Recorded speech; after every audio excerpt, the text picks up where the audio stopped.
Halo, perkenalkan nama saya Yoga Arya Aditama. Saya NIM 21102111010. Perkenalkan, nama saya Meliana Nurmaulidia dengan NIM 2110211003. Perkenalkan, saya Fitratul Lasana dengan NIM 2110211002. Perkenalkan, saya Alda Alivia Dwi Nandini dengan NIM 21102111005.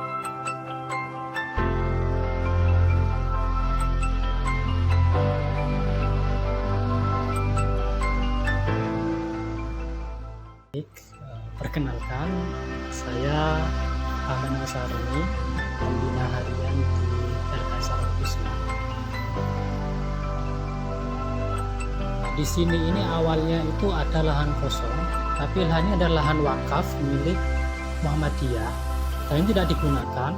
Karena berhubung tidak digunakan, maka Ustadz Kusno bersama teman-temannya, kawan-kawannya itu kemudian berinisiatif untuk membuat sebuah tempat perkaderan atau pusat perkaderan Muhammadiyah di sini.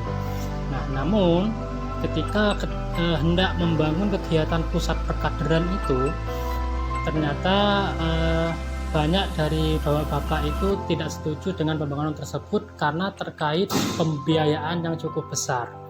Akhirnya ketika sudah ditolak seperti itu, kemudian Ustadz Kusno berinisiatif kalau tidak segera dibangun bangunan yang bisa digunakan untuk masyarakat, maka ini akan tidak bermanfaat wakafnya.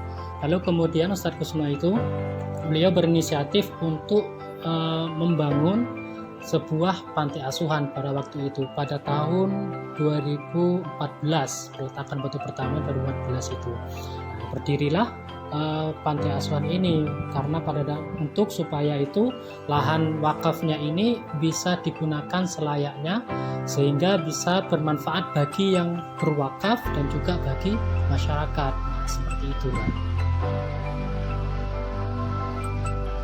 Baik, terkait tentang respon masyarakat di sekitar ketika awal pertama kali itu didirikan LKSA ini, memang beragam responnya dari masyarakat itu. Ada yang yaitu mendukung, ada kemudian itu ya dia tidak mendukung, tetapi tidak mendukungnya itu tidak sampai menahan kegiatan kita. Tidak hanya mereka itu memberikan istilah ekspresi yang kurang enak di situ awal berdirinya.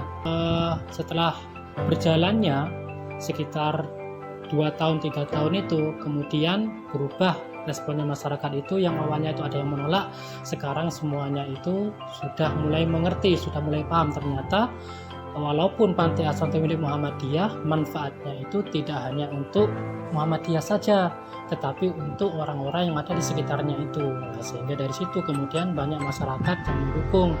Ada sebagian yang masyarakat seperti tetangga itu yang menyumbangkan dananya setiap bulan untuk kegiatan panti asuhan yang ada di sini.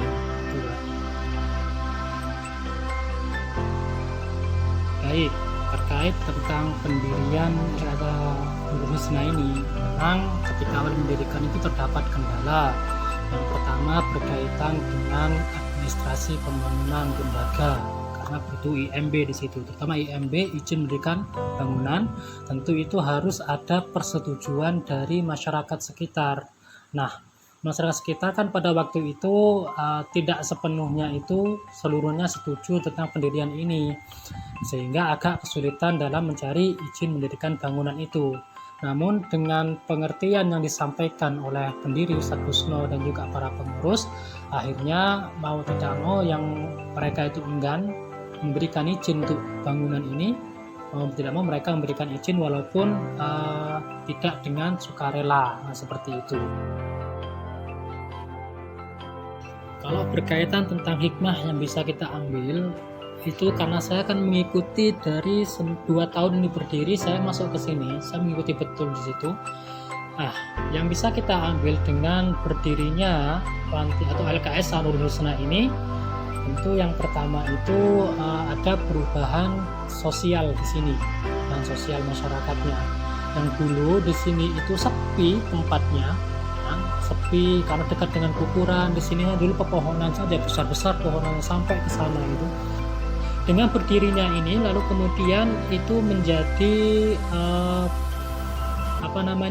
perubahan untuk masyarakat yang ada di sini. Yang dulunya itu mungkin suram tempatnya, sekarang menjadi lebih terlihat, lebih cerah, lebih ramai juga daripada sebelumnya. Banyak sekali yang bisa melewat di sini, tidak seperti awal ketika berdiri.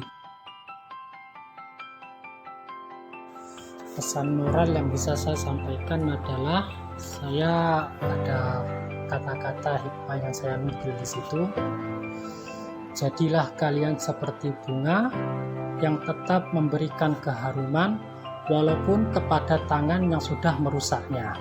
Artinya di sini kita sebagai manusia, terutama kita sebagai pemuda dan pemudi, harus memiliki peran yang positif di masyarakat, termasuk bagaimana membawa diri kita itu menjadi manfaat bagi orang lain. Jadilah orang itu yang kedatangannya dirindukan dan kepergiannya ditangisi. Itu yang saya maksudkan. Artinya apa di sini? Ketika kita itu hadir di masyarakat, kehadiran kita itu harus bisa menjadi hikmah, harus bisa menjadi penolong bagi mereka yang membutuhkan pertolongan, harus bisa menjadi contoh di masyarakat itu, menjadi contoh yang baik untuk generasi berikutnya. Nah, di situ. Maka dari itu, kita sebagai pemuda di sini, mari kita selalu berlomba-lomba di dalam melakukan kebaikan, berfastabiqul khairat. Walaupun kadang kebaikan yang kita lakukan itu tidak selalu mendapatkan pujian, walaupun juga kebaikan yang kita lakukan itu seringkali mendapatkan hinaan. Tapi jangan berkecil hati, karena apa? Karena apa yang kamu lakukan, semuanya itu akan kembali kepada diri kamu. Kamu melakukan hal yang baik, maka kebaikan akan hadir dalam dirimu. Kalau kamu melakukan hal yang buruk, maka keburukan itu akan juga datang kepada dirimu. Tuh.